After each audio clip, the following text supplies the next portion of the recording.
Hari ini saya akan tunjukkan cara bikin video text to speech di HP Android. Untuk langkah-langkahnya saya akan bahas satu persatu dari mulai nulis naskah, konversi teks ke suara, sampai video editing. Saya akan menggunakan text to speech yang bernama Natural Reader, sedangkan untuk aplikasi video editingnya, saya akan menggunakan KineMaster. Sebetulnya tidak terbatas hanya KineMaster, kalian bisa pakai aplikasi edit video apa saja seperti VN atau CapCut, karena prinsip dasar cara pembuatannya sama aja. By the way, soal text to speech ini cukup banyak yang bertanya kepada saya, apakah text to speech itu bisa dimonetisasi? Jawaban singkatnya bisa, jika kita memperhatikan poin-poin tertentu. Dan nanti akan saya jelaskan lebih lanjut. Oke, kita langsung aja ke tutorialnya. Seperti pada umumnya, untuk membuat suatu video itu kita harus mencari ide terlebih dahulu. Dan saya akan menggunakan dopamin sebagai idenya. Kalau kalian bingung cari ide, nanti kalian bisa nonton video saya yang ini, linknya akan saya pasang di deskripsi. Setelah mendapatkan ide, langkah selanjutnya yang biasa saya lakukan adalah membuat outline untuk naskahnya. Setelah bikin outline seperti ini, saya akan melanjutkan dengan menulis skrip. Skrip ini nanti kita akan convert menjadi voice over dengan aplikasi text to speech. Dan untuk skripnya itu kita harus tulis sendiri, jadi jangan sampai ngambil dari situs web atau dari tempat-tempat lainnya. Karena kalau kita ngambil tulisan orang lain, bisa cukup beresiko dan nantinya bisa-bisa tidak diterima monetisasi oleh YouTube. Tentunya kita pun bisa menggunakan artikel-artikel yang ada di situs web sebagai referensi, dan tidak menjiplak kata demi kata. Setelah kalian menulis skrip dengan kata-kata sendiri, coba kalian baca dulu sekali lagi, supaya memastikan tidak ada kata-kata yang salah. Jangan lupa untuk perhatikan tanda bacanya, pastikan semuanya benar. Selanjutnya tinggal kita copy aja teksnya, terus buka Google Chrome di HP dan masuk ke naturalreader.com. Untuk linknya nanti saya akan pasang di deskripsi, kalian tinggal klik aja. Nah, di menu di sini kita pilih yang komersial, dan ini poin yang harus diperhatikan juga. Jadi kalau untuk YouTube, kita harus memastikan bahwa text to speech-nya itu memiliki lisensi komersial. Di sini dikatakan kalau text to speech-nya bisa dipakai untuk YouTube, jadi nantinya tidak akan ada masalah dengan hak cipta. Nah, di sini ada paket yang gratisnya dan juga yang berbayar. Untuk tutorial ini saya akan pakai yang gratisnya aja, dan kalian pun bisa memulai dengan paket yang gratisnya. Tapi untuk kedepannya saya sarankan untuk menggunakan paket yang berbayar, karena karakter untuk paket yang gratisnya itu terbatas. Kita bisa bikin akun dengan tab di sini, atau kita juga bisa menggunakan akun Google dan juga bisa dengan menggunakan akun Apple. Saya akan menggunakan akun Google saja. Nah, untuk mengkonversi teks ke suara, kita tinggal klik di sini, terus klik Create New File. Dan di sini tinggal di paste aja teks yang tadi kita copy. Nah, selanjutnya kita set bahasanya. Saya akan pilih Indonesia. Saya akan coba dulu suara yang ini ya. Terus kita bisa klik tes di sini. Kenapa kita bisa merasa gembira, percaya diri atau jatuh cinta? Hal apa yang membuat diri kita bisa merasakan mood yang bagus? Saya akan edit dikit, karena tadi suaranya kurang kedengeran bagus. Dan saya juga akan ganti ke suara yang lain. Coba saya tes lagi. Kenapa kita bisa merasa gembira, percaya diri atau jatuh cinta? Hal apa yang membuat diri kita bisa merasakan mood yang bagus? Ternyata ada satu hormon yang bisa mengendalikan. Oke, saya akan pakai suara yang ini aja. Di sini saya akan kasih nama filenya, lalu klik next. Nah, karena saya pakai akun yang free, jadi karakternya itu cukup terbatas. Dan teks yang tadi saya masukkan itu dibagi menjadi beberapa segmen. Satu segmennya itu pendek-pendek, hanya satu kalimat. Dan untuk akun yang free ini hanya terbatas sampai 5 segmen saja. Ini mungkin karena saya menulis teksnya dalam beberapa paragraf. Coba kalau saya buat sebuah naskahnya menjadi satu paragraf saja. Oke, saya sudah membuat naskahnya menjadi satu paragraf. Saya akan copy lagi. Terus saya masuk lagi ke Natural Reader dan bikin lagi new project. Saya akan kasih nama file yang berbeda, terus klik next. Oke, setelah tadi saya edit teksnya dan saya jadikan satu paragraf, sekarang hanya dibuatkan 2 segmen. Jadi ini penting untuk diperhatikan juga ya. Nah, kita juga bisa dengarkan lagi di sini. Kenapa kita bisa merasa gembira, percaya diri atau jatuh cinta? Hal apa yang membuat diri kita bisa merasakan mood yang bagus? Nah, kita juga di sini bisa edit-edit lagi ya. Tinggal klik di sini.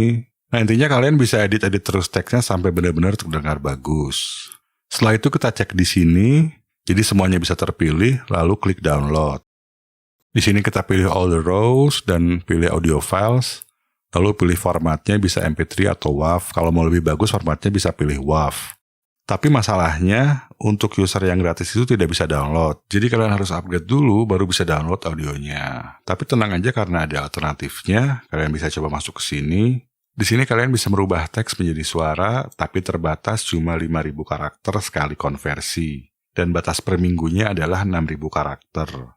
Suara yang tersedia lumayan banyak, ada bahasa Indonesia juga, terus audionya bisa kalian download dengan gratis. Dan freetts.com ini juga bisa digunakan untuk keperluan komersial termasuk video YouTube.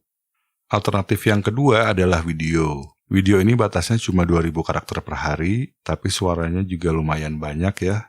Tersedia juga suara untuk bahasa Indonesia, dan di sini juga kalian bisa download MP3-nya. Sedangkan untuk alternatif text-to-speech lainnya, kalian bisa nonton video yang pernah saya buat sebelumnya yang membahas 7 aplikasi text-to-speech lainnya. Setelah kita merekam suara text-to-speech, selanjutnya kita harus mencari footage untuk videonya. Footage yang bisa digunakan tergantung dari video yang kita buat. Ada beberapa opsi yang bisa kita pilih, salah satunya adalah menggunakan stock footage. Saya sendiri biasanya mencari stock footage di situs pexels.com. Nah, jadi kita cari video sesuai dengan apa yang ada di naskah. Jadi jangan sampai nggak nyambung, video stock footage yang kita pakai harus bisa mengilustrasikan apa yang diceritakan di naskah. Di Pexels ini kita bisa melakukan pencarian, contohnya seperti ini. Terus di sini kita bisa lihat-lihat dulu yang mana yang mau kita pakai. Misalnya kalau saya mau pakai yang ini, saya tap di sini dan kita bisa preview dulu. Kalau misalkan kita mau download, tinggal klik di sini aja, lalu pilih resolusinya sesuai dengan resolusi video yang akan kita edit. Saya akan membuat video Full HD, jadi saya akan pilih yang ini. Setelah itu tinggal tekan di sini. Nah, video stock footage itu rata-rata durasinya sangat pendek ya. Yang ini durasinya 28 detik, jadi kita harus banyak download video-video stock footage. Selain Pexels, kita juga bisa download dari pixabay.com. Nah, kalau di Pixabay ini lebih banyak pilihan, jadi tidak cuma foto dan video, tapi juga ada ilustrasi, vektor, musik, dan juga sound effect. Cara pakainya sama aja, kita bisa search di sini. Kita juga bisa pilih tipenya di sini.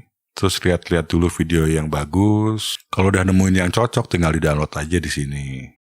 Selain menggunakan stock footage, opsi lainnya adalah dengan mencari image di Google. Terus masuk ke image. Nah, kita harus tap dulu di sini. Lalu pastikan kita hanya mengambil foto yang bebas hak cipta. Kita tap di sini, lalu pilih yang Creative Commons License. Nah, jadi supaya nantinya kita tidak bermasalah dengan hak cipta, kita harus memastikan kalau foto-foto yang kita gunakan itu bebas hak cipta atau berlisensi Creative Commons. Dan tentunya juga kita bisa pakai video Creative Commons di YouTube. Jadi caranya kita tinggal melakukan pencarian, lalu klik settings yang ada di sini, kita pilih Creative Commons, lalu klik Apply. Nah, kalau kita menggunakan foto atau video yang berlisensi Creative Commons, itu kita tidak akan terkena masalah dengan hak cipta, karena video tersebut memang diperbolehkan untuk kita pakai. Cuma ada satu hal yang harus kita ketahui, bahwa kita harus memberikan kredit kepada pemilik aslinya. Untuk itu kita bisa pasang di deskripsi seperti ini. Oke, selanjutnya kita akan membuat videonya di KineMaster, tapi kalian bisa pakai aplikasi edit video apa saja. Saya akan create new, aspek rasionya sudah benar ya, 16:9, lalu klik next. Oke, saya akan tambahkan satu file video dulu aja, karena kalau di KineMaster itu untuk memulai harus menambahkan minimal satu file. Nah, sekarang saya akan tambahkan dulu file voiceover yang tadi dibuat dengan text-to-speech. Nah, ini file MP3-nya. Kenapa kita bisa merasa Saya akan klik plus di sini. Kenapa kita bisa merasa gembira, percaya diri atau jatuh cinta? Nah, selanjutnya saya akan menambahkan dulu footage dan image yang tadi sudah saya download. Jadi supaya lebih gampang, saya sudah mengganti nama file-filenya dengan angka-angka, sehingga bisa lebih mudah dalam mengatur videonya. Oke, saya sudah menambahkan beberapa file ke timeline. Ini videonya campur-campur ya, ada dari stock footage, ada dari YouTube juga, dan juga ada foto dari Google. Saya akan melakukan basic editing dulu, yaitu melakukan trimming dan juga cut di bagian-bagian tertentu, supaya video-video footage-nya ini ngepas dengan voice-over-nya.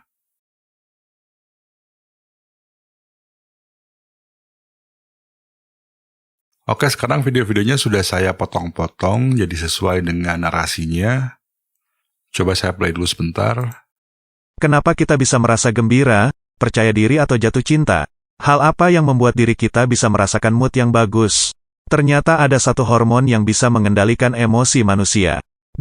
Tapi ini belum selesai ya, kita harus menambahkan sedikit efek-efek seperti efek transisi dan juga efek lainnya. Kalian bisa menambahkan efek apa saja dan juga jangan lupa untuk menambahkan teks. Soalnya kita membuat video itu dengan text-to-speech dan menggunakan stock footage serta video-video lainnya yang bukan milik kita. Jadi kita harus menambahkan kreasi editing kita sendiri. Supaya secara overall videonya itu memang karya kita sendiri. Dan yang penting harus diingat supaya channel kita bisa dimonetisasi, intinya bisa memberikan sesuatu kepada viewer dan isi kontennya juga tidak melanggar pedoman komunitas. Oke, saya sudah menambahkan efek-efek dan juga teks, tapi cukup sederhana aja ya, nggak terlalu banyak. Dan terakhir saya akan menambahkan background musik. Saya pakai musik yang ada aja yang saya download dari YouTube Audio Library, jadi bebas hak cipta.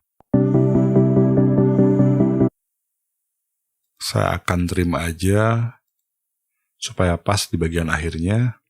Terus atur volumenya supaya nggak terlalu besar. Saya coba dulu sekitar 37%. Saya dengar dulu. Menjadi serasa terang benderang dalam seketika. Oke, masih terlalu keras. Ya coba 5% aja, kayaknya cukup ya.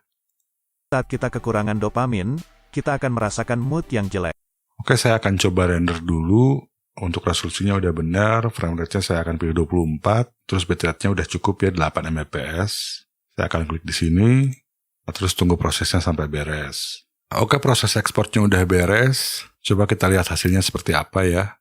Kenapa kita bisa merasa gembira, percaya diri atau jatuh cinta? Hal apa yang membuat diri kita bisa merasakan mood yang bagus? Ternyata ada satu hormon yang bisa mengendalikan emosi manusia. Dan hormon tersebut disebut dengan nama, dopamin. Dopamin adalah senyawa kimia yang diproduksi otak dan berperan terhadap perilaku manusia. Jika otak kita memproduksi dopamin dalam kadar yang tepat, maka kita bisa merasakan kesenangan, kebahagiaan, atau kenikmatan. Contohnya di saat kita terima transfer gaji. Dari yang asalnya suram, tiba-tiba dunia menjadi serasa terang benderang dalam seketika. Tapi di saat kita kekurangan dopamin, kita akan merasakan mood yang jelek. Seperti saat ditagih utang. Ketidakseimbangan kadar dopamin pada otak manusia bisa menimbulkan perilaku aneh seperti sifat agresif atau berhalusinasi. Oke, jadi kira-kira hasilnya seperti barusan. Kalau kalian perlu mengetahui lebih detail soal peraturan monetisasi YouTube, silahkan nonton video yang ada di kiri. Dan buat kalian yang ingin belajar mengedit video dengan CapCut, lanjutkan dengan menonton video yang di kanan. Sampai jumpa di video selanjutnya.